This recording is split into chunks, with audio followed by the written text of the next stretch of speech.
Boa noite, pessoal, sejam bem-vindos. Hoje estamos aqui para falar das cartas de Sêneca.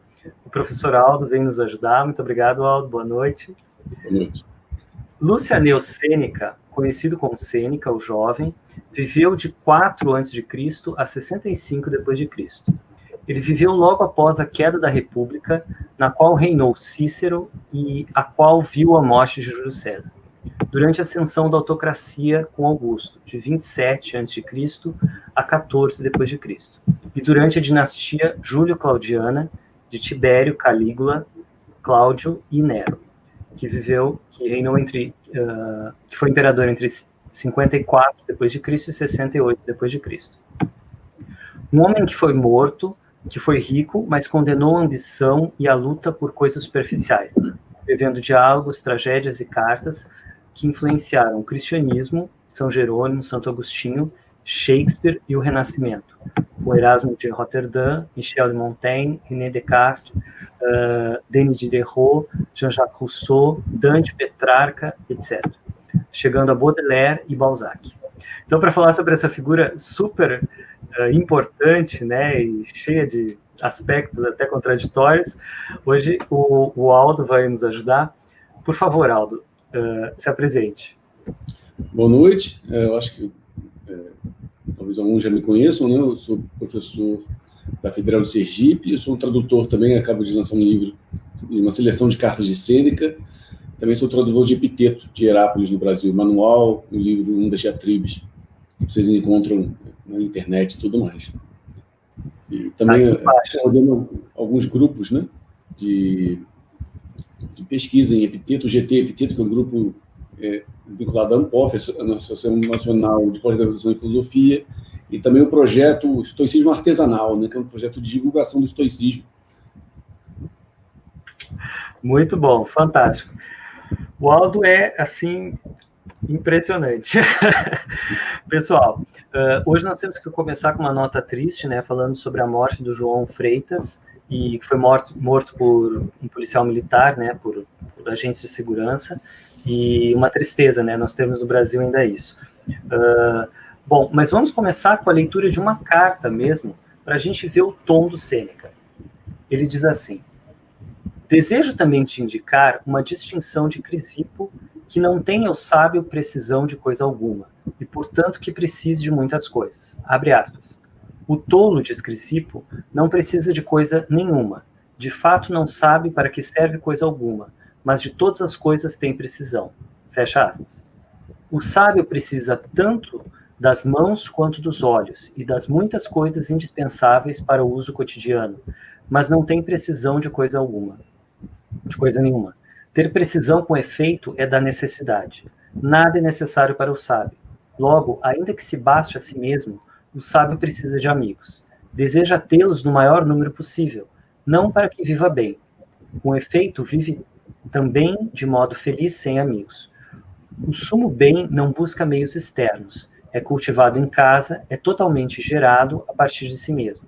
Se alguma parte busca fora de si, começa a estar sujeito à fortuna. Uma reflexão muito interessante, né, da primeira carta que nós vamos analisar, que é a carta sobre amizade, né, filosofia e amizade. Mas, antes disso, Aldo, eu vou te pedir que dê assim, um contexto desse ambiente. Como que era Roma nesse período? Que tipo de pensamentos estavam São Paulo, São Pedro estão chegando na cidade? O que está acontecendo ali em Roma, por favor?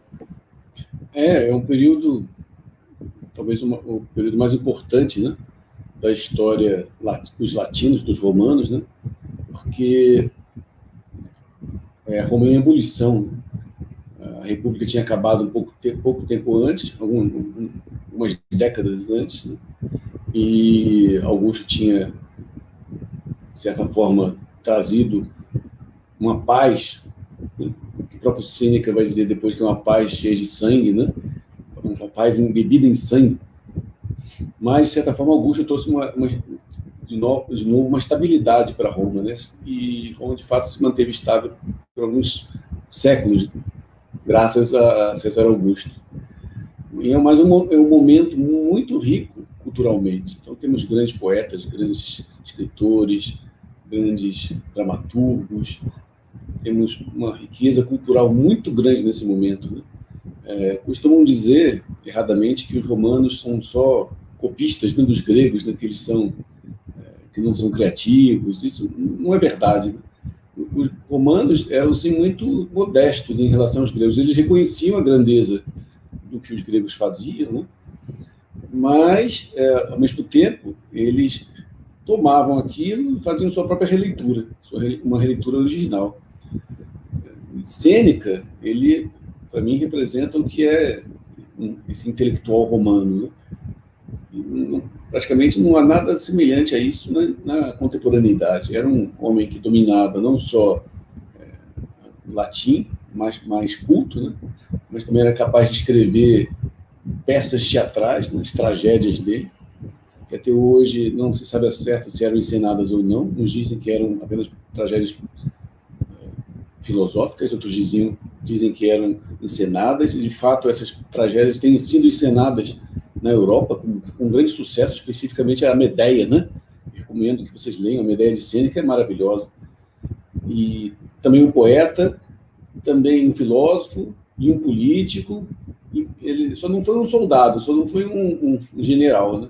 As demais coisas ele foi, né? Um homem realmente multifacetado. E havia muitas pessoas assim multifacetadas. Então foi Ele foi senador, né? Ele era da classe senatorial. O pai dele era também um importante retor, né?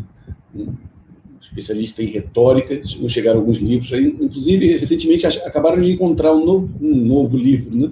Um livro perdido de Sêneca pai. Sêneca o velho, né? Se faz essa distinção. Sêneca o velho, se referindo ao pai, e Sêneca o jovem, se referindo ao filho. Porque ele é da Espanha, é isso? Exatamente. É. Não, mas essa distinção era comum, né? Pai e filho. E eles têm essa... Sêneca nasceu originariamente na Espanha. Então, um período cultural muito forte, né? E depois não se repetiu mais, né? Tivemos esse século muito poderoso em termos culturais para Roma, e depois uma certa decadência.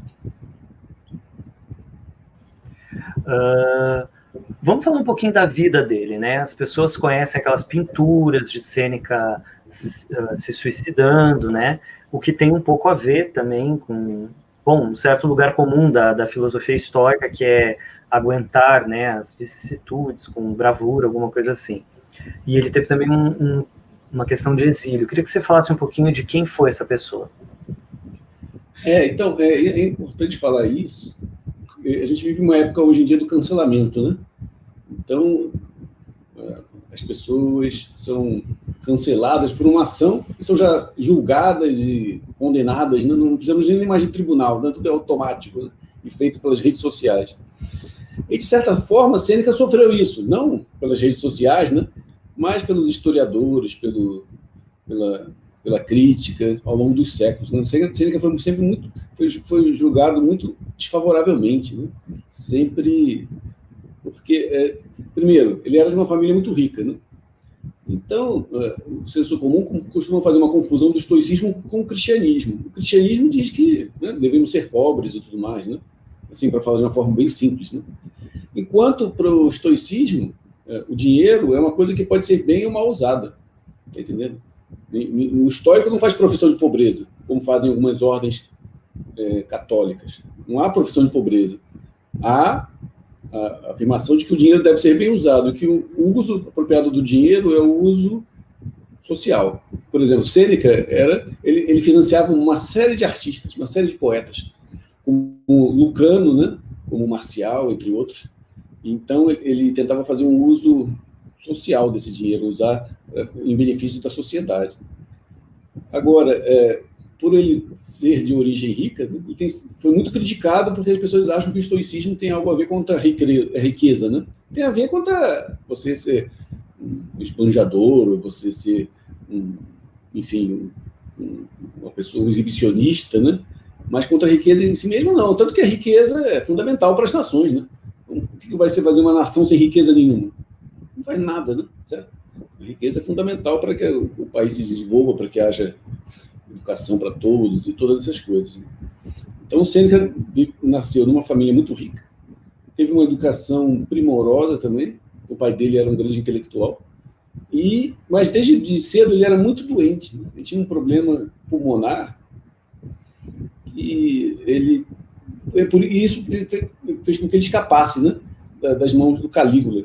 Como ele tinha esse problema, Calígula não gostava dele porque ele era um brilhante orador, né? Você já pode imaginar, né? Do modo que ele escreve, ele falava, né? Então, Calígula falou assim, vamos acabar com esse sujeito. Aí o pessoal falou, não precisa, ele vai morrer por si mesmo, né? Porque ele tem a saúde muito fraca. Então, quando ele era bem jovem, ele ficou uns tempos no Egito, que naquele tempo o Egito tinha um clima muito ameno, né? Um clima diferente do de hoje, né? Um clima que era adequado para pessoas que tinham doenças respiratórias. Ele se recuperou. Agora, isso é uma coisa importante, né? Sêneca é um intelectual, é um filósofo. Ele, em nenhum momento ele faz profissão de sabedoria. Ele não era coach de ninguém, ele não era... não pretendia curar ninguém, nem aconselhar ninguém, no sentido estrito, a não ser uns poucos amigos que ele tinha ao redor dele. Ele não era um professor também, não era alguém que tinha uma escola de filosofia. Pelo contrário, essa é uma dessas cartas que eu traduzi, aquela carta sobre a velhice, ele fala uma coisa impressionante, que ele fala que, já estando velho, ele vai para a escola assistir aulas de filosofia. Né? Então, ele tinha uma humildade muito grande, né? Porque hoje, nessa área de intelectuais, não é fácil você encontrar um cara que não vai assistir aula de ninguém, porque ele se acha já um cara, né, genial, né? Então, ele jamais assiste palestras de ninguém, jamais assiste fala de ninguém, não está interessado em ninguém, só quer ouvir a si mesmo, né? Enquanto Sêneca, não, ele ia espontaneamente e regularmente assistir às aulas dos filósofos, mesmo depois de velho. Certo? Então, ele tinha essa grandeza, tanto que tem uma passagem que ele diz o seguinte: não sou sábio e não o serei. Exige de mim, portanto, não que eu seja igual aos melhores, mas unicamente melhor que os maus. Basta-me a cada dia cercear meus divarios e cortar alguns dos meus vícios. Né? Então ele faz essa profissão de ignorância. Então, em nenhum momento ele se declara sábio, ou melhor que ninguém. Certo? Em nenhum momento. E as obras dele são diálogos com amigos. Certo? Tem um amigo chamado Lucílio, que nem estoico Lucílio era, aparentemente ele era epicurista, né? E ele conversa com o Lucílio pede conselhos, ele dá esses conselhos, mas não como ele fosse uma potência da sabedoria, né? Mas como um amigo aconselha o outro. Tá entendendo? Não como fosse um psicólogo dizendo para o paciente o que deve fazer, mas simplesmente como um amigo fala com outro amigo. Então, ele combinava essa genialidade com essa humildade e uma certa passionalidade também, né? Que ele escapou da pena de morte, porque, aparentemente, ele teve um caso com uma mulher casada, certo? E isso era passível de pena de morte. Fica a dica. Naqueles tempos, né? E aí, ele, como ele era muito bem quisto por muitas pessoas, né, eles conseguiram transformar a pena em exílio. Então, ele ficou muitos anos em exílio, numa ilha desolada, num lugar desolado, e sofreu muito ali, né? Então, ele, fundamentalmente, é um grande intelectual. Tanto que ele tem uma obra que é As Questões Naturais. É uma obra fantástica, na qual ele faz uma espécie de resumo de tudo que a ciência tinha alcançado até então, em relação a fenômenos naturais, vulcões, terremotos, os planetas, as estrelas, os peixes e tudo mais. Ele fez um resumo gigantesco daquilo. E disse Sem Google, né? Isso, né? Como fez uma enciclopédia, uma coisa de louco, sabe? Deve ter gastado anos fazendo aquilo. Né? Então, ele mesmo não criou nada em termos de ciência, mas ele tinha essa fome científica, né? E trouxe tudo para nós, né? Na forma de um livro, né? Muito, muito interessante. Então, se eu estou entendendo bem, a ideia é assim, aceitar o que a vida traz, né? Seja a riqueza, ou seja a pobreza, relativa à pobreza e tal. A Agripa, que é a mãe de Nero, vai acabar chamando ele para Roma, né? Para fazer essa educação. Ela queria um aliado. Conta aí esse final, que é bem dramático, por favor.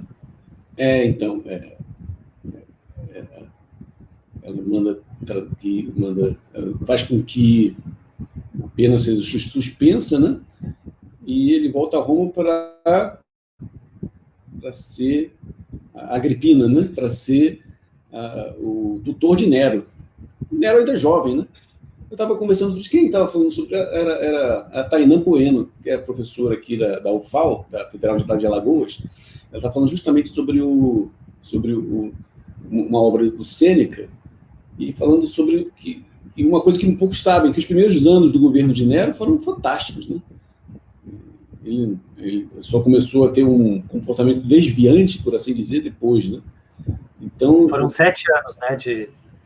Isso, então Sêneca tentou dar uma educação para ele, né? Tentou educá-lo, certo? Era um tutor, como tivemos no Brasil também, né? O José Bonifácio, né? Se não me engano, sendo tutor de Dom Pedro, certo? E é uma coisa assim semelhante. Inclusive o José Bonifácio era um sujeito bem safadinho, né? Como se diz. Ele nem casar, ele casou, parece, né? Ele tinha um monte de namoradas para todos os lados. Um cara genial, né? Eu gosto muito dele, da memória dele, né? Não conheci naturalmente, não sou tão velho, né? Em Paquetá, até hoje, tem a casa dele, né? Que ele foi para o exílio também, o José Bonifácio, mas o exílio dele foi singular, ele ficou exilado da ilha de Paquetá. Ali. E até hoje temos a casa dele, né? A praia onde ele ficava olhando, né? Ficava contemplando o mar, um lugar muito bonito. Então, o Sêneca fez o que pôde, né? E alguns tentam atribuir a Sêneca a culpa por Nero. Ninguém é culpado pelo que o outro faz. Cada um é culpado pelo que ele mesmo faz, né? Principalmente quando é atacar fogo em Roma, né? E matar a própria mãe. Qualquer coisa, né? Quer dizer, senão, qualquer um que fosse cometer um crime tinha que levar junto os pais, né? Porque e os professores, todos vão juntos, né? Porque são todos culpados. Não é assim, né? Em última análise, cada um é responsável pelos seus atos, né? Então, ele foi uma pessoa grandiosa nisso, tentou, viu que aí o negócio ficou ruim, né? Aí o Nero resolveu que tinha que matar a Agripina e tudo mais, né? Enfim, ele percebeu que estava no meio de uma confusão, né? Sabe aquela furada, né? Furada total. Quando você olha para um lado, olha para o outro, e agora? O que eu faço, né? E aí ele se retirou da corte, né? E tentou viver uma vida assim afastada, né? Mas não tem jeito, né? Esse negócio é tipo a máfia, né? Você, uma vez que você só pode entrar, né? Sair, você só sai morto, né? Você não sai vivo, né? Então... E é interessante, Aldo, porque na realidade houve uma mudança, né? Era o Senado, o Fórum, e agora tudo se tornou o Palácio do Rei, e essas conspirações de corte, né? Esse ambiente de corte, né? De um falar no ouvido do outro, né? Exatamente. E aí ele estava com medo que ele fosse envenenado, né? Então ele passou vários dias comendo diretamente no pomar dele. Ele ia para o pomar e escolhia aleatoriamente uma árvore que se alimentava daqueles frutos, né? Para que não se alimentava de uma só árvore, porque senão seria fácil ser envenenado, né? E tudo mais. Mas no final não adiantou, né? Ele acabou sendo envolvido na conspiração de Pisão e aí foi condenado à morte, né? A morte por livre vontade. A tradução do latim é essa, né? Quer dizer, não era livre vontade, porque você está condenado à morte, mas você tinha que se matar, ao invés de que alguém te matar, né? Se você não se matasse, matavam você e parte da sua família, e, enfim, você tinha que se matar mesmo, não tinha muita escapatória. E essa cena é uma cena muito forte, né? Ele tentou morrer como Sócrates, né? Então ele tinha cicuta na casa dele, só que a cicuta estava lá guardada não sei quanto tempo, né? Quando ele tomou, não fez mais efeito. Então ele tomou muita cicuta, não conseguiu morrer, né? E também ele era muito magro, e também não conseguiam achar as veias para cortar, para ele perder sangue.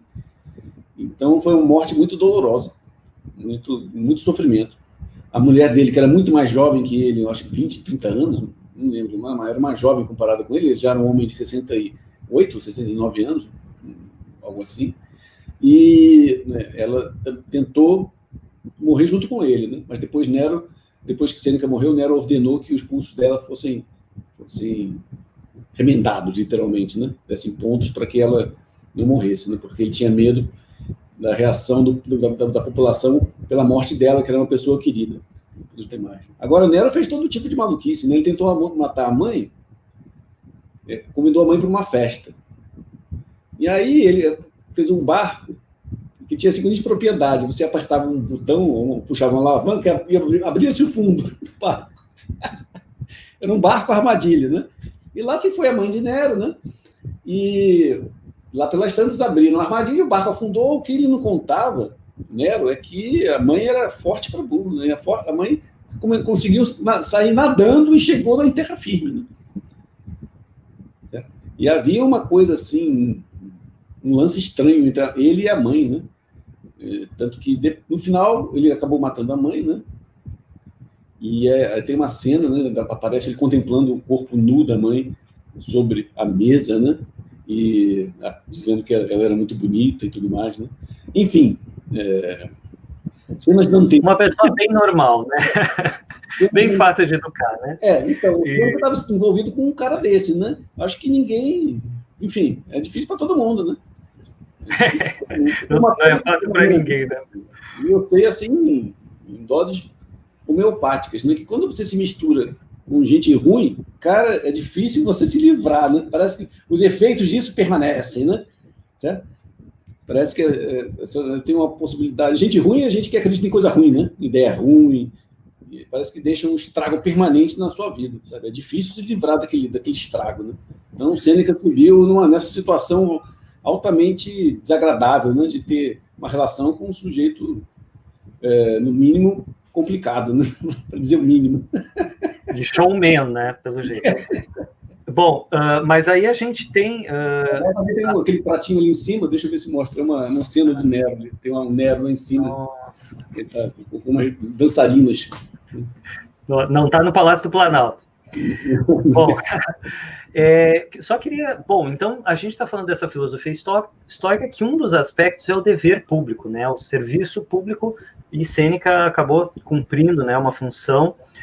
Mas tem outras palavras, né, que estão nesse ambiente estoico. Logos, virtude, paixões. Queria que você falasse um pouquinho sobre cada um.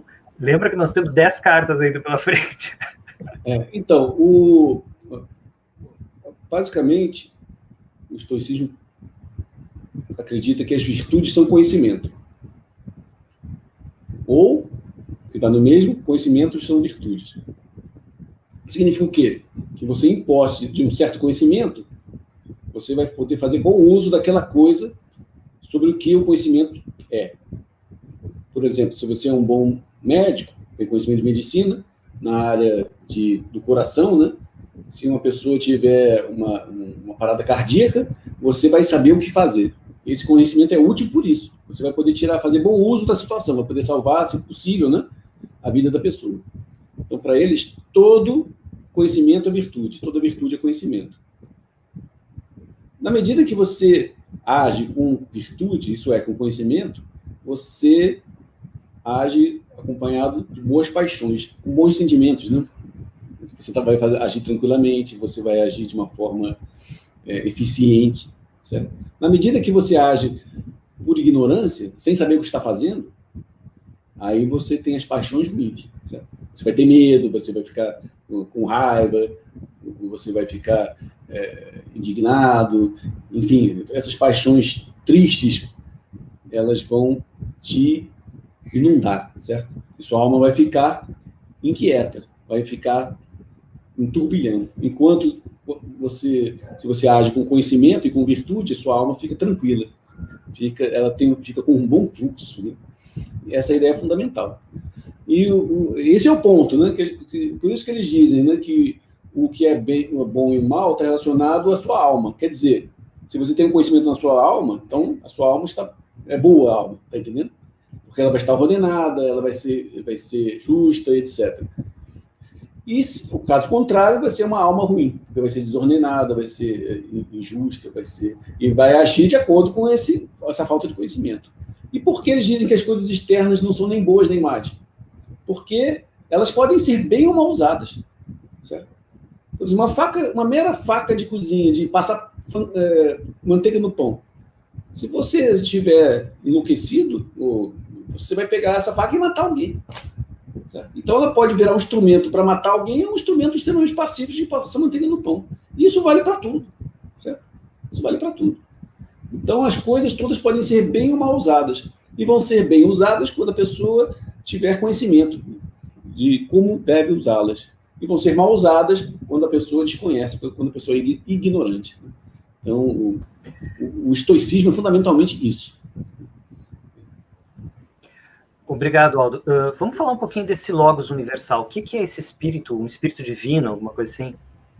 Então, eles pegam essa noção de fogo artífice do Heráclito, do fogo que é o logos também, né? E eles creem que cada um de nós tem em si uma parte desse logos. É por isso que nós pensamos. Esse logos, alguns traduzem por razão. A tradução usual é razão, mas razão não é bom, porque razão vem do latino ratio, que significa dividir. Né? Então, eu prefiro entender esse logos por inteligência, porque o logos universal é exatamente aquilo que interliga tudo, conecta tudo. O logos universal é aquilo que conecta tudo, que governa tudo, está em todas as coisas, perpassa tudo, atravessa tudo. Entendeu? E nós somos parte disso, dessa conexão. É por isso que a melhoração é a ação que tem como objetivo todo. Por isso, a melhoração humana é aquela que visa o bem da comunidade, ou da sociedade, ou da humanidade. Certo? Não aquela que visa apenas o bem individual. Porque o bem individual, nessa perspectiva, é uma ilusão.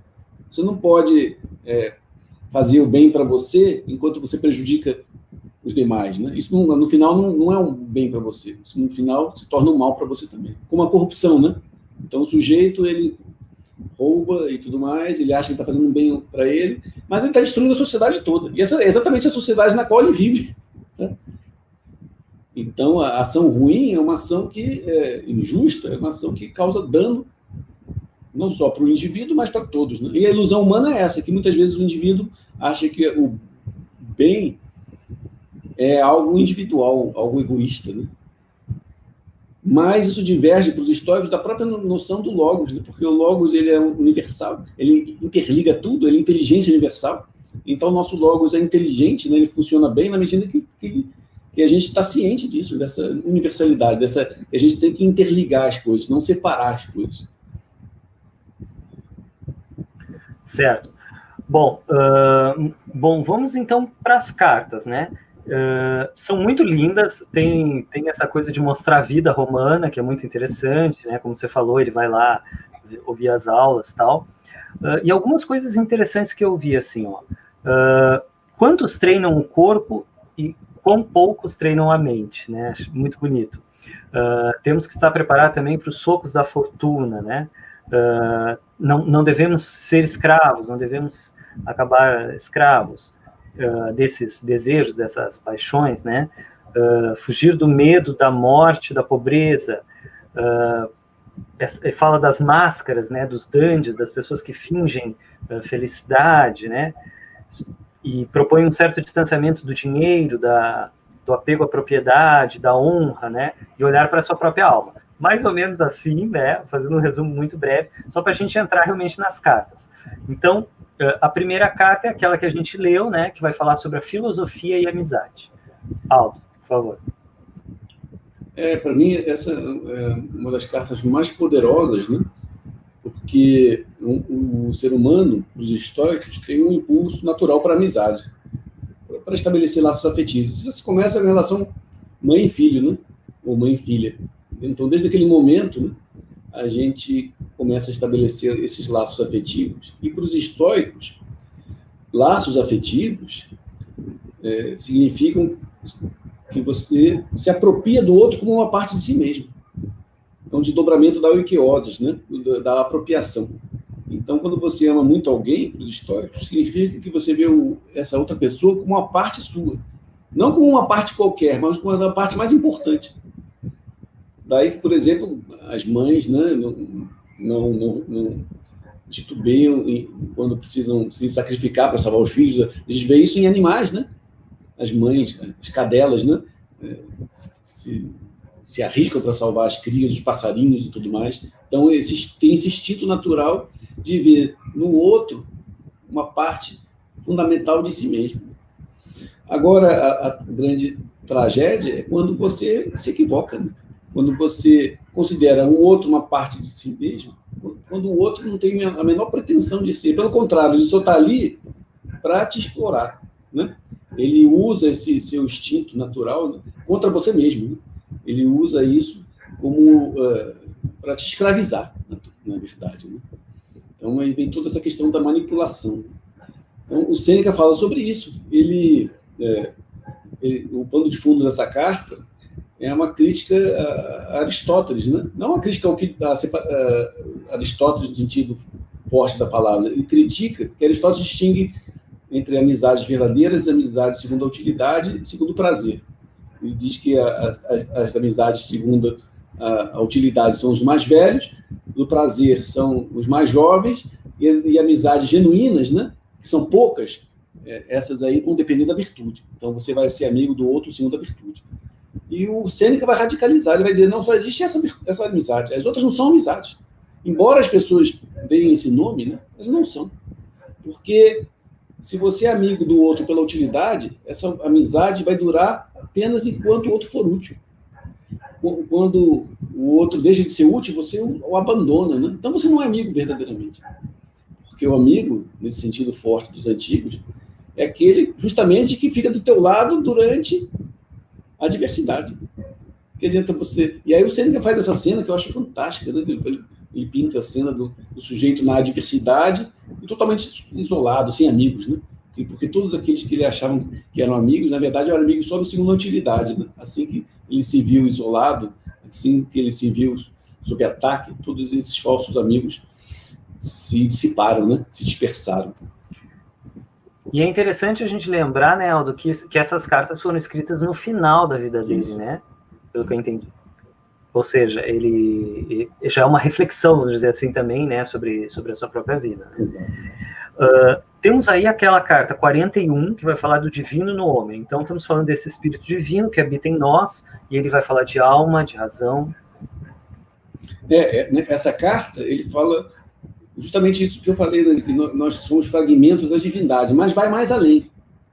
Ele vai se referir ao daimon, que é um gênio, né? Dentro de nós vive um gênio, um daimon. É um daimon socrático, não é exatamente um daimon socrático, porque Sócrates, ele dizia que ele se orientava por signos daimônicos.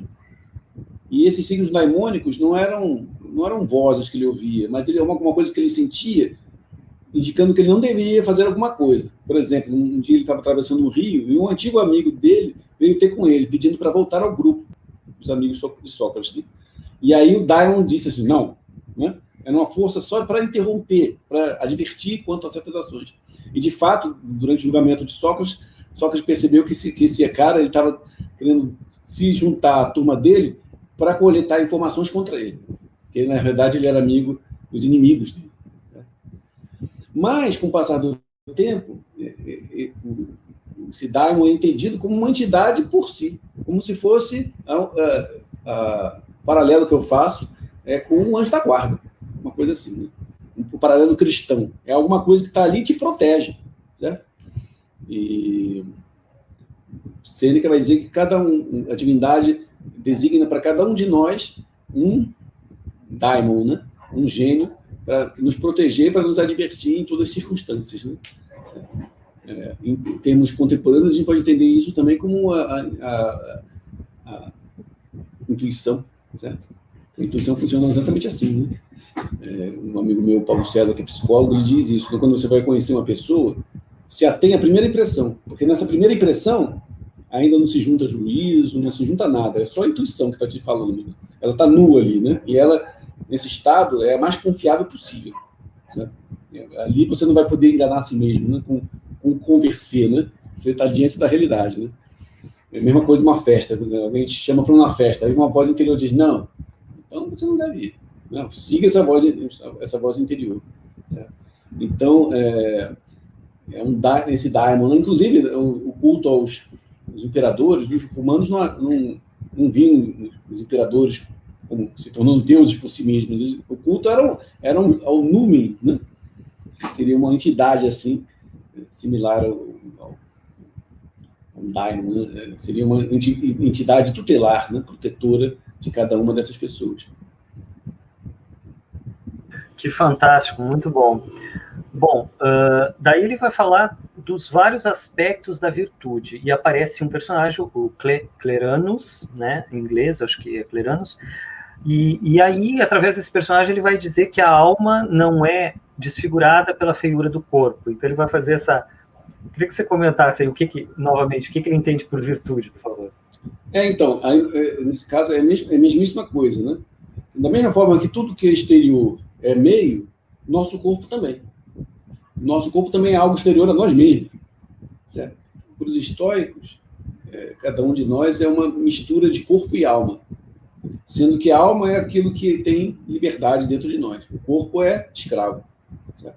O corpo segue as leis da natureza, né? Nesse sentido. O escravo, no sentido que não tem vontade própria, né?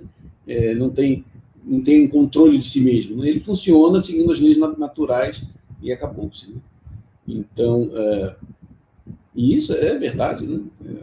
A beleza, para eles, não é a beleza física. A beleza para eles é a beleza que vale, né? É a beleza da alma. Né? Que eles chamam de simetria da alma humana. Quando uma alma é simétrica? Justamente quando ela está de posse das virtudes, né? E os elementos que a compõem estão em harmonia.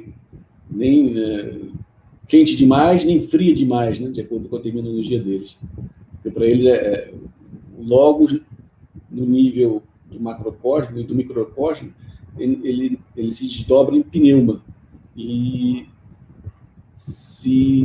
é um composto de ar e fogo. Né? O ar é frio, o fogo é quente.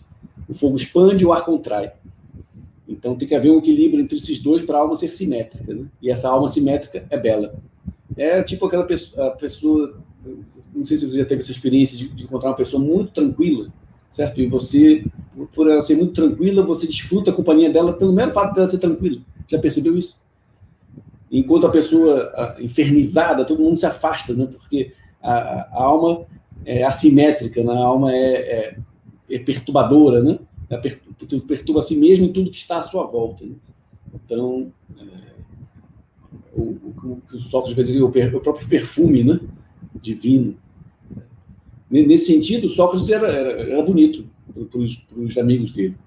Os amigos de Sócrates o viam como muito belo, justamente por causa dessa beleza da alma, né? Não a beleza do corpo. Então, o Sêneca está desenvolvendo esse tema, de ver o corpo como algo inferior em relação à alma, certo? E a alma, se é bela, ela pode fazer bom uso mesmo de um corpo que tem problemas. Como aquele físico famoso que morreu recentemente, né? Stephen Hawking, né? Então, as limitações do corpo dele não impediram ele fazer uma grande obra, né? Ser uma grande pessoa.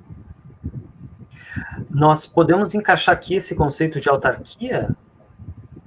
A autarquia é aquela pessoa que tem o princípio em si mesma, né? Que se governa, né? Autós arqué, né? Que comanda a si mesmo. Então, com certeza, o indivíduo que tem alma bela comanda a si mesmo, né? Porque ele não é submetido às paixões, não é escravo das paixões. Ele alcança o que eles chamam de eleuteria, né? Eleuteria seria, de certa forma, semelhante ao que nós entendemos hoje por liberdade. Seria a pessoa livre, né? O homem livre. Que interessante, muito legal. Temos aqui uma das cartas mais famosas, né? Do aprendizado do conhecimento na velhice, né? Onde ele vai dizer coisas lindas, por exemplo, que enquanto se viver, né? Continue aprendendo a viver, né? E aí ele vai, de novo, trabalhar essa questão da razão e tal. Aldo, por favor. Então, essa aí foi o que eu mencionei no princípio. Ele fala que mesmo estando já velho, né? Comparado os meninos, de acordo com os parâmetros romanos, 60 e tantos anos, ele continuava indo para a escola, né? Então, para os estoicos, não há idade para começar a filosofar. Então, também não há sexo, não há nenhuma limitação de nenhum tipo, né? Qualquer um pode filosofar, desde que queira. E, de fato, eles faziam isso, né? As escolas eram abertas para todo mundo. Então, por exemplo, Epiteto era escravo, mesmo sendo escravo, ele foi para a escola de Bolsonaro aprender filosofia. Então, eles tinham eu acho uma visão grandiosa nesse sentido, né? Porque eles abriam espaço para as pessoas, né? Exatamente, a filosofia não era um privilégio para poucos, era para quem quisesse. Você pode fazer filosofia, você quer? Então faz a filosofia. Certo? E o Sêneca até, ele tem esse amigo que ele corre, né? Que é um escravo que eles têm eles desfrutam da companhia, vamos dizer assim, né?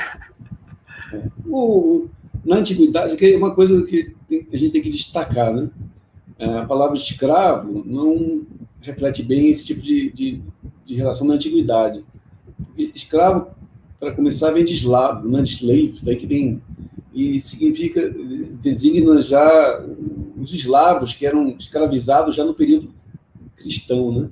Agora, muito diferente do que a gente teve aqui recentemente no Brasil, né? Na América toda, a escravidão da população africana, né?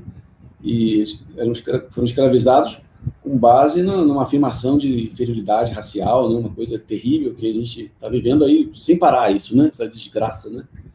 E em Roma, não, a escravidão, eu não estou elogiando a escravidão de Roma, pelo amor de Deus. Também era uma instituição perversa, como o Epiteto diz, né? Mas tinha essa vantagem.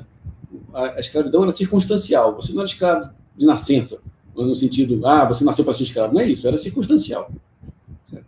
Então havia vários meios de você escapar disso, sair desse, como o Epiteto, né? Conseguiu, Plutarco, entre muitos outros, né? Havia muitos libertos, né? Que desempenhavam papéis importantes em Roma e tudo mais. Então, e os servos domésticos tinham um privilégio, né, em relação aos demais, que esse aí que você está falando, né, que o Sêneca corria com ele, era uma espécie de, como se diz, treinador, né, certo? Tem um nome atualmente, qual o cara que... Coach, né? É o coach, mas no sentido físico, né? Aquele que, enfim... personal trainer. É o personal trainer, tá. E os servos domésticos, eles tinham o privilégio de viver na própria casa. Viviam na casa e ganhavam salário também. Ganhavam salários. Eram, de certa forma, parte da família. Né? Num sentido, não no sentido amplo, mas no sentido... Daí que a própria palavra doméstico, né, vem daí.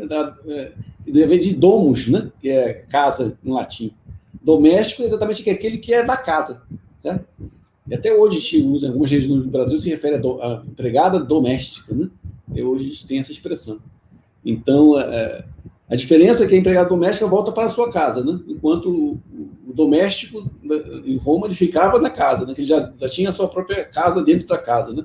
Como em alguns lugares muito ricos é assim ainda. Né? Tem pessoas ricas que têm os empregados domésticos vivem com eles, né?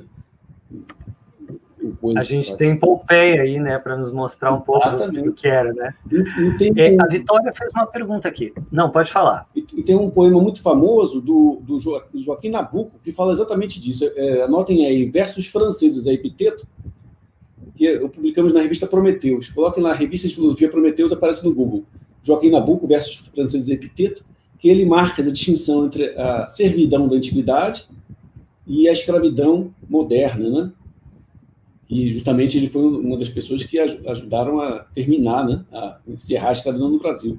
E esses versos ele escreveu e leu durante um jantar de abolicionistas no Rio de Janeiro, em 1800 e alguma coisa, se não me engano, pouquíssimos anos antes de terminar a escravidão no Brasil.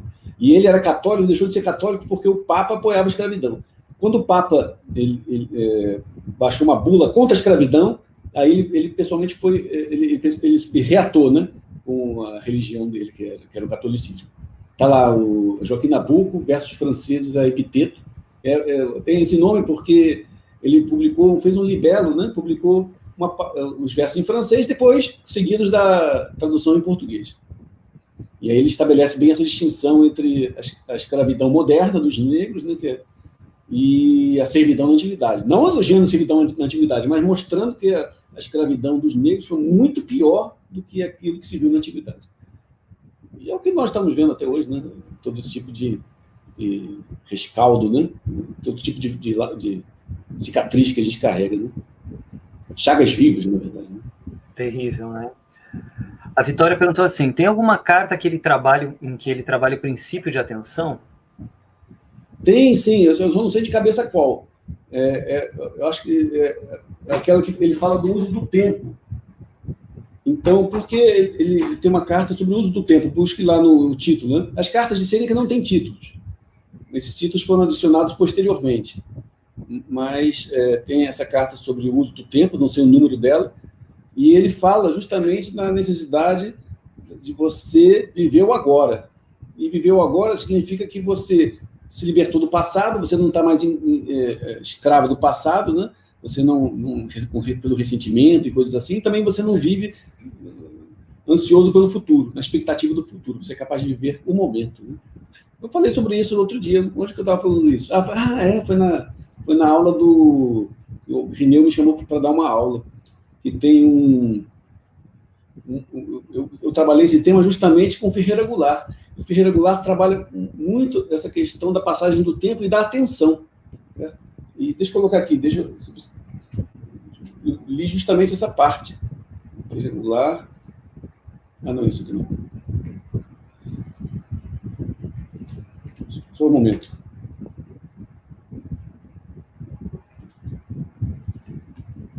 Esse poema aqui, dentro da noite veloz. Então, se você é capaz de desenvolver sua atenção, você mantém a sua alma com tônus adequado. O tônus seria uma espécie de musculatura da alma, vamos chamar assim, né? Da mesma forma que, para você se manter fisicamente bem, você precisa fazer exercícios regularmente, né, para que os seus músculos não percam a tonicidade, né? Para eles, como a alma é corpórea, é preciso a mesma coisa. E se você mantiver o tônus da alma adequado, você mantém a atenção sobre o presente. E, por sua vez, mantendo a atenção sobre o presente, você mantém também o tônus da sua alma adequado. Quer dizer, uma coisa vai levando a outra.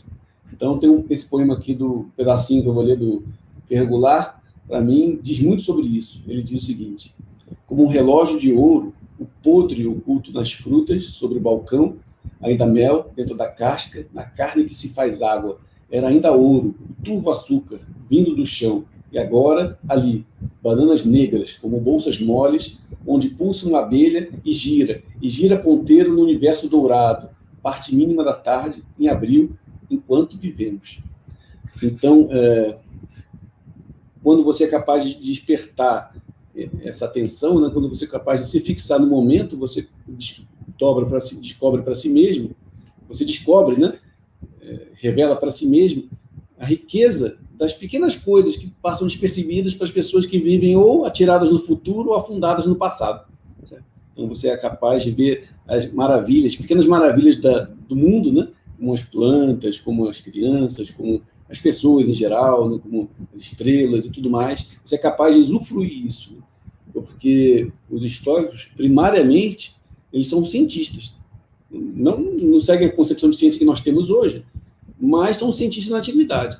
Então, para eles, como o próprio Sêneca coloca, né, nas questões naturais, é extremamente importante você compreender o cosmos, é extremamente importante você perceber a beleza do cosmos, certo? Ver beleza, né, na natureza. Como fez o meu cara preferido aqui, o Carl Sagan, né? Eu tinha um espírito semelhante ao do Carl Sagan, certo? Eram capazes de ver na natureza a ciência, a beleza e a espiritualidade, tudo isso combinado. Mas para isso você tem que desenvolver sua atenção, ser capaz de estar no momento presente, para você poder ver as coisas com detalhe. Né? Por exemplo, se você está assistindo a aula de alguém, mas você está pensando o que vai fazer amanhã, você perdeu sua atenção. Ou então está triste pelo que aconteceu ontem e perdeu sua atenção. Então, para você ter a atenção máxima no presente, é preciso você se libertar do futuro e do passado. Você vê aí, Aldo, já que ele andou pelo Egito e tal, nasceu na Espanha, você vê influências orientais, porque isso lembra muito o Zen, né? Então, não é o Sêneca, né? O estoicismo ele foi fundado pelo Zenão de Sítio. Sítio é uma cidade nas costas da África, uma cidade fenícia. A gente não sabe exatamente qual é a etnia dos fenícios. Alguns dizem que havia várias etnias juntas, que, na verdade, eles se chamavam fenícios por ser um povo de comerciantes, né? Mas nós sabemos, por Diógenes Laércio, que Zenão era melancroos, quer dizer, ele tinha a pele escura. Não sabíamos se ele era negro, não sabíamos se era só moreno, mas, enfim, ele não era branco, certo? Então, era um africano, não branco, certo? E um oriental, né? Porque ele vem do Oriente, né? Vem da África, né? Certo? Então, a filosofia traz traços evidentes de orientalismo, né? O Donato Ferrara que está trabalhando nisso agora. Ele, inclusive, fez uma palestra recentemente sobre traçando esse paralelo entre budismo e estoicismo. Eu, que estudo há muitos anos taoísmo, eu vejo semelhanças. Eu não vou afirmar academicamente isso, porque eu não tenho um conhecimento de taoísmo que me permita isso, mas meu conhecimento concreto, né, me leva a ver isso claramente. Por exemplo, o próprio Tao.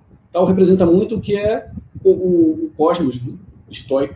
É o feminino, o masculino, e dentro do masculino tem a semente do feminino, dentro do feminino a semente do masculino, e ambos em equilíbrio. Isso é muito estoico. Então, eu acredito que haja essas semelhanças, né? Que a filosofia estoica, para mim, é a filosofia mais oriental que temos no Ocidente. Que legal. E dia 12 de dezembro, se não me engano, nós vamos ter essa diversidade na Idade Média, né? Como a gente comentou, a gente vai trazer aqui para falar de raça e gênero na Idade Média. O Donato, se der, ele vai estar aí com a gente também. Bom, vamos avançar. Então, nós temos uma carta sobre a resistência diante do medo da morte, que é a carta 82. Aliás, eu vou te perguntar isso. Esses números, porque eu tive a impressão que varia, né? Eles não são rigorosos? Como que são? Quem numerou? Os números variam. Então, em outros livros você... Não, perdão, os números não variam. O que você tem é que em outros livros você tem diversos livros, literalmente, né? Os números são os mesmos. Eles vão alterando a configuração, por assim dizer. Então, em outros livros, assim, livro 1, carta não sei o quê, sabe? Mas os números são esses aí. Certo. A Vitória perguntou aqui, quem é mesmo a pessoa? Donato, qual é o sobrenome dele mesmo? É o Donato Ferrara. Ele é um dos prominentes difusores do estoicismo no Brasil. Ele tem um canal, é o De Vita Stoica. Deixa eu colocar aqui. Eu posso ver. Será que eles vêm? Acho que não, né? Eu só colocar Donato Ferrara. Aí tem um canal no YouTube, tem um canal, tem um blog muito bom também. E De Vita Stoica. Eu fiz de Viga. De Vita Stoica. Aí vocês... Ok. Vamos falando... Tudo mais. Eu vou tentar colocar aqui, mas vamos falar então do medo diante da morte, né? Que parece algo bem, bem importante para eles, né? E ele chega a dizer assim, uma frase que eu achei muito bonita: o ócio sem estudo é morte. Então ele começa por aí, né? Queria que você falasse um pouquinho, por favor, sobre essa carta. O medo da morte, né? Em primeiro lugar. O medo da morte não é o medo normal que a gente tem da morte, mas o medo patológico, o medo transformado em paixão, né? Então, entre as paixões ruins, nós temos o prazer, o sofrimento, o medo e o desejo, o epitimia, né? O apetitos. Mas são ruins na medida que são patológicos. Quer dizer, são ruins na medida que acarretam sofrimento. E também na medida que são advindos da ignorância. Entendeu?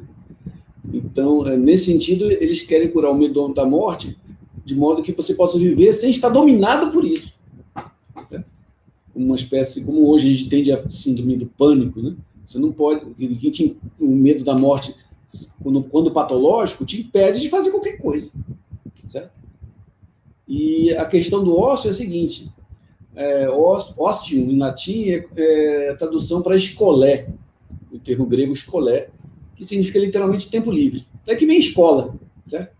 Então, eles valorizavam muito esse tempo livre, especialmente as classes senatoriais, né, que tinham mais tempo livre, né? Como disse o Diógenes, o cão, né? O amor é para os que têm tempo livre, né? Então, ele recomenda fortemente que você, no tempo livre, você se desenvolva através do estudo, certo? Não use o seu tempo livre para coisas autodestrutivas ou simplesmente para prazeres e para dissipação, né? Então, ele recomenda que a pessoa use o tempo livre para se educar, certo? É uma ótima recomendação e, com certeza, é algo que devemos fazer, na verdade. Eu acho que as empresas de publicidade não pensam assim, né? Com certeza não. O Netflix é o oposto disso. Bom, temos muita coisa aí. Claro que a gente não vai conseguir abordar todas as cartas que você falou, mas tem algumas que são muito, muito interessantes. Tem aquela do vinho, que é um pouco divertida, assim. Fale um pouquinho do vinho, porque o vinho era condenado antes, é isso? Não, então, isso é mais uma coisa para ver como os estoicos eram. Eles não são monges, em nenhum sentido da palavra, né? Então, eles toleram o prazer, eles recomendam, inclusive, o prazer, desde que o prazer você não seja escravo dele. Desde que você tenha o prazer, mas se mantenha senhor de si mesmo. Certo? Então, aqui ele está seguindo o Platão, que no último livro da República, ele recomenda, veja só que coisa totalmente heterodoxa, né? Que o professor vá com os seus alunos adolescentes, 14, 16 anos, para beber com eles. Beber vinho. Mas que ele não pode deixar que eles se embebedem, que eles têm que ficar no limite da embriaguez. Porque nesse momento, a alma deixa de pesar e eles podem se elevar para o mundo das ideias. Então, o sentido de beber para eles é esse, né? Você é capaz de se despregar um pouco das preocupações do dia a dia, né? Justamente para você estar mais atento para o momento presente. Certo? E ele fala também, né, que muitas pessoas, embora tenham problemas de bebida, são pessoas de valor. Não, mais uma vez a questão do cancelamento. Você fala, essa pessoa tem um defeito, então joga ela fora, né? Não, ele fala, não, tem pessoas que eram, inclusive, alcoólatras, não usa o termo que não havia, né? Mas ele fala sobre um oficial romano que bebia loucamente, mas ele, apesar de beber loucamente, acordar tarde de tanta bebida, ele era o cara mais confiável naquele momento em Roma. Quer dizer, você não pode medir o caráter da pessoa por certos problemas que ela tenha, né? Quer dizer, é uma visão muito compassiva, né? Uma visão muito compreensiva da imperfeição humana, que a gente deixou de ter, né? Hoje em dia, ou você é o homem perfeito, ou você vai para o lixo, não é verdade? Você não pode... E é interessante, né, Aldo, que essa questão, porque ele, inclusive, fala de segredos, né? Que Augusto confiou segredos a essa pessoa. É interessante isso, né? Quer dizer, uma coisa não tem a ver com a outra. Uma coisa, ele pode ter um problema com a bebida, mas isso não tem a ver com o caráter dele. Certo? E o Sêneca está certo, porque a questão exatamente da bebida, hoje a gente sabe que é um problema físico, né? Não é um problema moral. Os alcoólicos anônimos estão aí para provar isso. Né? Você pode controlar, sim, mas é culpa do indivíduo? Moral? Não, de forma nenhuma. Né?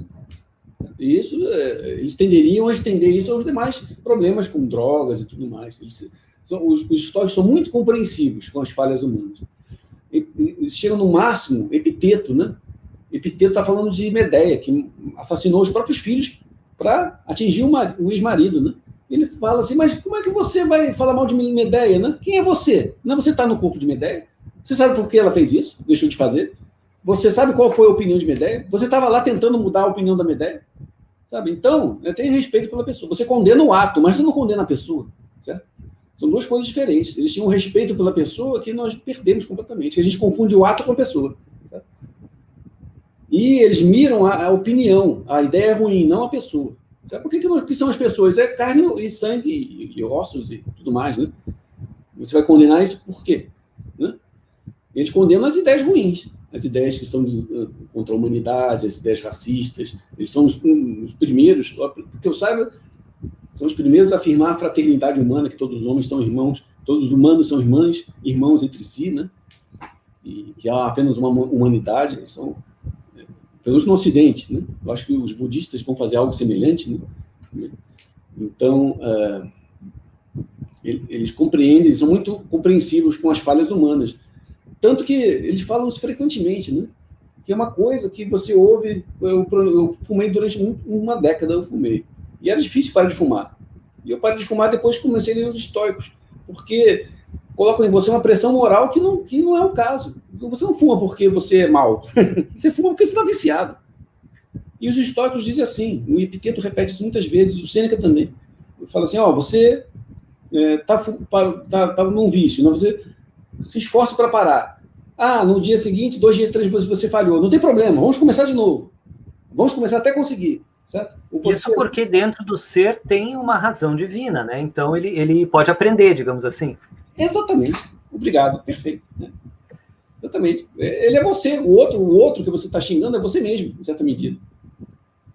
Não é um outro estranho, né? Um monstro, né? É uma pessoa que ou tem problemas físicos, ou problemas de saúde, ou tem problemas de opiniões que você deve tentar persuadi-lo a modificar. Né? Muito legal, obrigado. Temos aqui uma pergunta do Breno. Ó. Como a liberdade se encaixa no determinismo estoico? Como Sêneca trabalha isso? O Sêneca vai numa mesma tocada do Epiteto nessa medida. Né? Quer dizer, na medida em que nós somos fragmentos da divindade, nós também determinamos o destino. Certo? O Sêneca vai até mais longe, ele vai dizer que Deus não determina as coisas do plano humano, mas de fato, não há como. Né? Qual a questão do determinismo estoico? Que Deus, o Logos divino, estabeleceu as redes de causalidade que criaram todas as coisas, certo? Mas esse Deus, ele não está criando um universo fora dele mesmo. O universo é ele mesmo, é uma parte dele mesmo. É aquela parte muito bonita que aparece em Jorge Laércio, que o Logos, o fogo, o artífice, tira de si a matéria e depois mergulha nessa matéria novamente como semente para vivificá-la. Certo? Então, é ele se desdobrando para produzir o universo. Então, ele se desdobrou e fez o universo. Só que ele não é perfeito.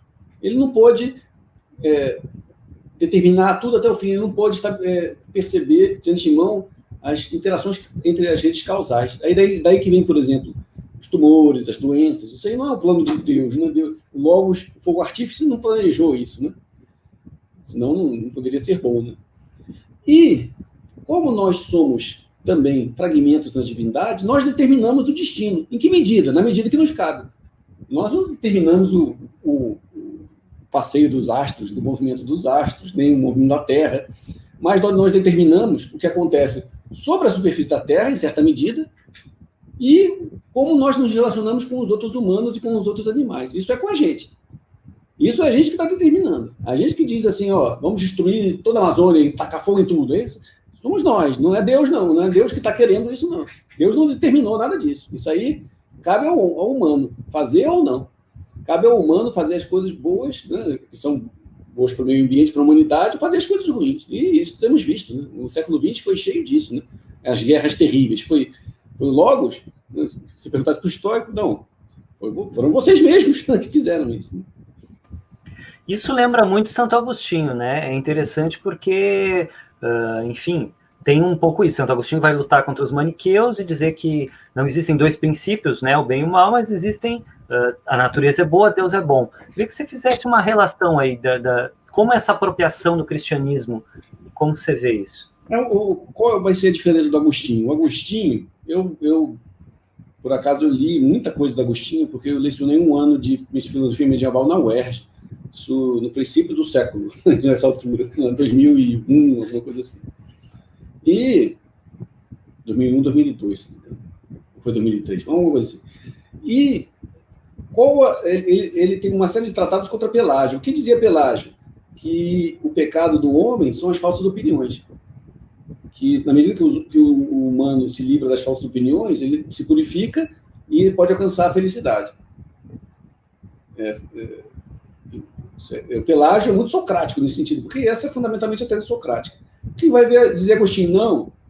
Depois do pecado original, o homem corrompeu sua natureza. E ao corromper sua natureza, ele não pode mais se salvar. Porque aí no cristianismo, o objetivo não é ser feliz, o objetivo é a salvação. E para se salvar, o humano precisa da graça divina. Certo? Então é um esquema completamente diferente. Nesse sentido, né? Completamente diferente. Que depois vai voltar com o Calvino, né? Bom, vamos ter que voltar para as cartas, porque temos 3 aqui para nós comentar. Resistindo com espírito equânime às vicissitudes, que é a 98, e o perigo que vem do homem, o cultivo prudente da filosofia. O perigo que vem do homem é muito forte, né? Ele fala que algumas vezes um animal feroz vai se aproximar de ti. Outras vezes, um humano pior que todas as feras, né? Então, os estoicos têm essa compreensão de que quando o humano ele dá sentimento, ele acredita em coisas tenebrosas, em coisas desumanas, ele se torna a pior coisa que há sobre a face da Terra.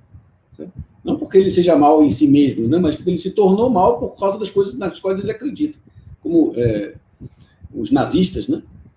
Eram pessoas como nós. A diferença é que eles acreditaram em coisas terríveis. E, com base nessas crenças, eles fizeram coisas igualmente terríveis. Então, isso torna o homem a coisa mais perigosa que pode haver na face da Terra. Justamente porque, de acordo com as crenças dele, ele pode se tornar muito daninho, né? Muito perigoso. Certo? Então, é algo que a gente tem que tomar muito cuidado, né? Por um lado, a gente tem uma tendência de estabelecer laços afetivos, mas, por outro, a gente tem que ter um cuidado, porque o Feira Goulart tem um poema que ele diz, né, o mundo é cheio de armadilhas, é preciso quebrá-las, né? E as armadilhas mais perigosas para os humanos são outros humanos. Certo? A gente vê isso acontecendo o tempo todo, né? A persuasão da sexualidade, da beleza, a persuasão da suposta amizade, da suposta confiabilidade, né? Então, eis algo perigoso, eis algo difícil. E o Sêneca está desenvolvendo um tema que já aparece lá em Xenofonte, né? E aí alguém pergunta para Sócrates, Sócrates, como que eu sei que um cara é um bom amigo, né? Aí ele vai dando um monte de informações, tipo, se esse cara não tem muitos inimigos, ele pode ser um bom amigo, porque um cara que tem muitos inimigos não vai ser um bom amigo, porque vai trazer para você um monte de inimigos, né, de graça, certo? E uma série de dados. E no final ele diz assim, e se o cara passar por todos esses passos, né? E aí, você não pensa que ele é teu amigo, não. Agora você vai lá e joga o oráculo para ver se... Quer dizer, no final, cara, é aposta, tá entendendo? No final, só os deuses vão te dizer se eles resolverem falar contigo, né? Aliás, para os estoicos, os deuses falam o tempo todo com os humanos, né? Não com a linguagem humana, mas mandam sinais para nós o tempo todo, né? Para nos guiar. Nos cabe justamente seguir, entender, decifrar esses sinais, esses signos divinos. Achei aqui o site, vamos ver se eu consigo compartilhar ele. Vamos ver se é esse aqui. É esse, Aldo. Tá ali seu nome, ó, pelo menos. De Estoica. Esse aí é o do Donato Ferrara. Aproveita e apresenta o meu também. Sim. Que é o... É o aldodinucci.blogspot.com. Coloquei. Que é o estoicismo artesanal. É verdade. E a nossa proposta é justamente... Oi.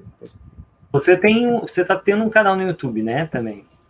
Isso, não, é o canal do GT Epiteto. É um canal de palestras e tudo mais, né? É GT Epiteto, joga lá que aparece. Tem muita palestra legal lá. É esse aí? Isso aí, Isso aí, no estoicismo artesanal, tem vários textos aí, o Brenner Brunetto publicou hoje, tem traduções, tem tudo aí. Qual foi a proposta? Que tem um renascimento do estoicismo, que eu não gosto muito, que é um renascimento, uma retomada do estoicismo na base da autoajuda, né? Vira um estoicismo como fosse uma autoajuda, como fosse uma coisa individualista, quando é o contrário, né? É uma filosofia que te dá uma visão de mundo, uma visão cósmica do mundo, né? Te faz ver as coisas em conjunto, faz com que você se reintegre novamente à natureza, né? Te faz você se ver a si mesmo como uma parte da natureza, né? E com a natureza, e também dentro da beleza que tem na natureza. Certo? Então, a nossa proposta é resgatar esse sentido científico, estético e espiritual do estoicismo original. Então, porque realmente ele mistura as três coisas, né? Física, alguma coisa assim, ética e mais um outro. Eu vi que são três aspectos no mínimo, lógica, né? E lógica. Uma coisa que eu queria te perguntar sobre as distrações, essa palavra aparece muito, né? As distrações são justamente aquelas coisas que contam contra a atenção. Certo? Então, o estoico é um indivíduo que ele se treina para estar sempre muito atento com o que está acontecendo ao seu redor, né? E com o que está acontecendo consigo mesmo, certo? Então, nesse sentido, eles tendem a condenar essas distrações como algo superficial, certo? E isso está com base num texto, numa visão antiga, né? De que o filósofo, aquele que vê enquanto os homens vão num festival, numa Olimpíada, né, ver os jogos, o filósofo vai ver os homens vendo os jogos, certo? Então, é um filósofo como um espectador dos humanos, certo? Exatamente, para que ele possa ter uma compreensão do que está acontecendo, é preciso que ele preste atenção no que está acontecendo, certo? E mais veja e ouça do que fale, sobretudo. É interessante porque lembra um pouco até a Virginia Woolf, né, que não gostava de ser incomodada, né, que queria ficar concentrada, né, nas suas leituras, nos seus estudos. A última carta, Espera por Tudo, Omnia Expecta, carta 107. Essa é talvez a carta mais bonita de todas, né? Estava conversando outro dia com o João Leite, né? Ele disse talvez que esse seja o mais eloquente texto romano, texto estoico, justamente porque é preciso que você esteja preparado para tudo, né? E a filosofia estoica, na medida em que quer ver o homem integrado na realidade, né? Ele tem que preparar o humano para estar integrado em qualquer circunstância da realidade. Tem que ser capaz de lidar bem com qualquer situação. E, para isso, é preciso duas coisas. Primeiro, aceitar o que está acontecendo, para depois, a partir da aceitação, trabalhar sobre o que está acontecendo. Como assim? Por exemplo, alguém diz assim para você, não, aquele cara que se diz seu amigo, na verdade, ele está te traindo, ele está... Né?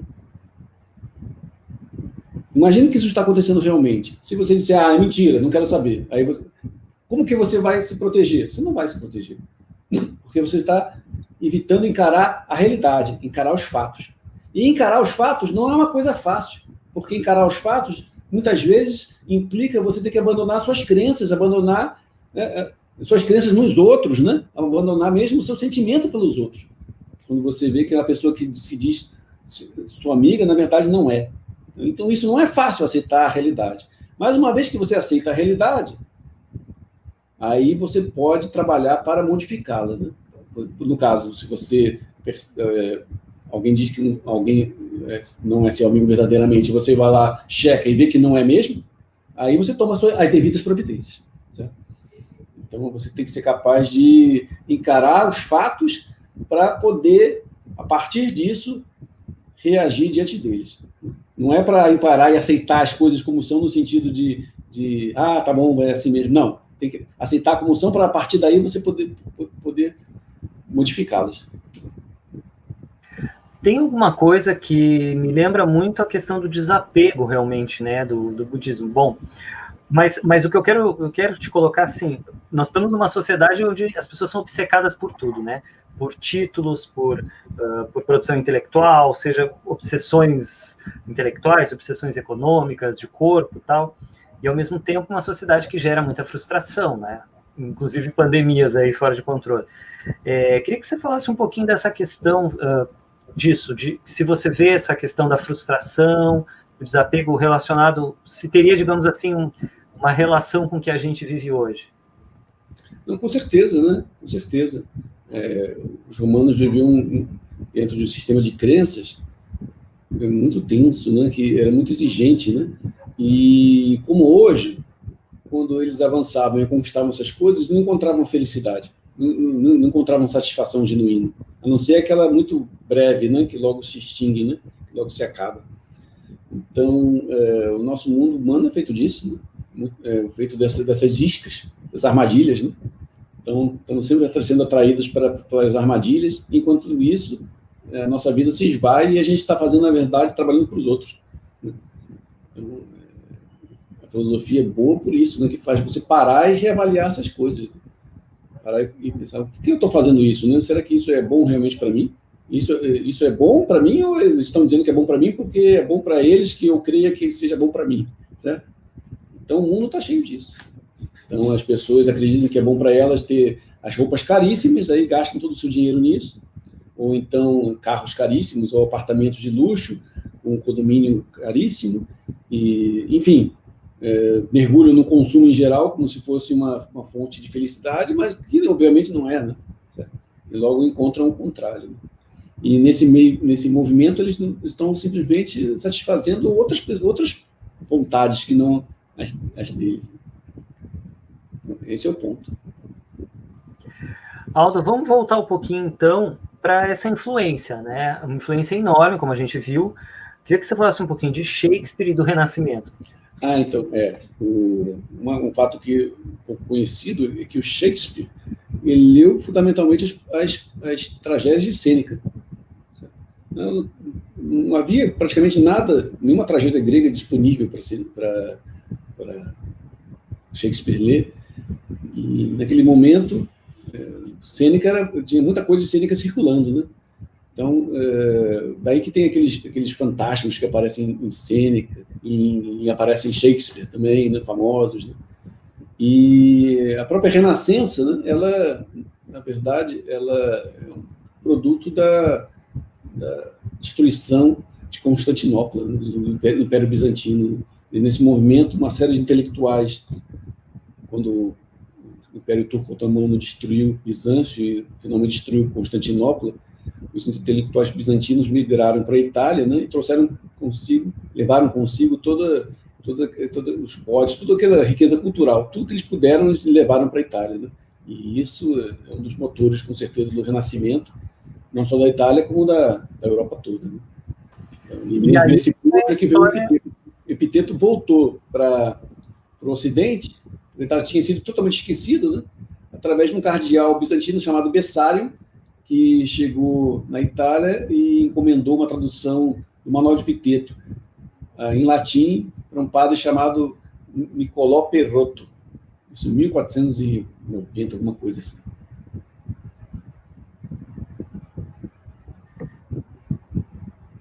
E tem a questão também do neoplatonismo, né? Porque aí me parece que esse logos e tal que permeia o universo vai aparecer no neoplatonismo, que é como se fosse uma outra vertente aí subterrânea. Então, isso eu estava conversando falei brevemente, teve uma mesa outro dia, falei brevemente sobre isso, uma mesa num evento, com o Marcos Reis, né, que tem uma similaridade realmente, né? E não é à toa que os neoplatônicos estudavam tanto estoicos.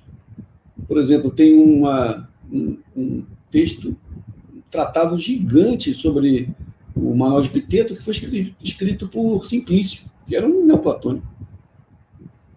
Então, havia na antiguidade, é que hoje a gente vive o tempo das dicotomias, não, ou você é isso ou você é aquilo, né?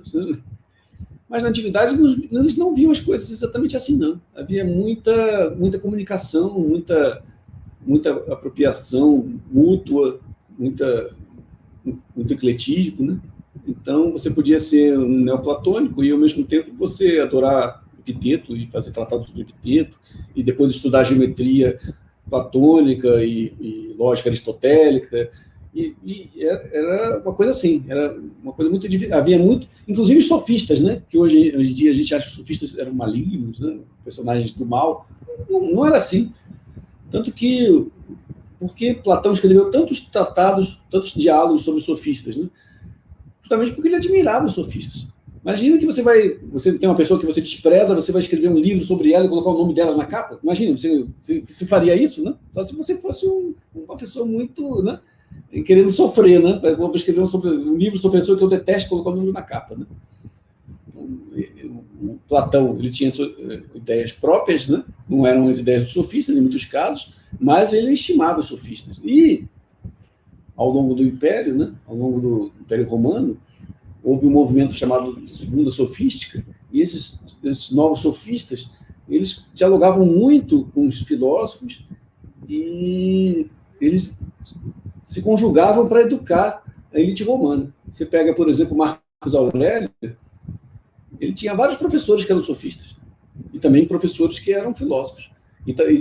um professor que era peripatético, outro que era platônico, outro que era estoico. Tinha qual é o nome daquele que até hoje tem o teatro que ele fez em Atenas, o Herodes Ático. Até hoje está o teatro do Herodes Ático lá em Atenas, funcionando, inclusive, né? Fica aos pés do Párteno, uma coisa maravilhosa. E o Aulo Gélio, que escreveu uma obra fantástica, que eu recomendo que vocês leiam, chamada Noites Áticas, já tem uma tradução disso em português. Ele fala que ele foi aluno do Herodes Ático em Atenas, e o Herodes Ático falava sobre filosofia, ele conhecia, todo mundo conhecia tudo, sabe? Eram pessoas esclarecidas, eram eruditos, eram pessoas ilustradas, né? Não eram dogmáticos, ou pessoas, não se demonizavam mutuamente, tá entendendo?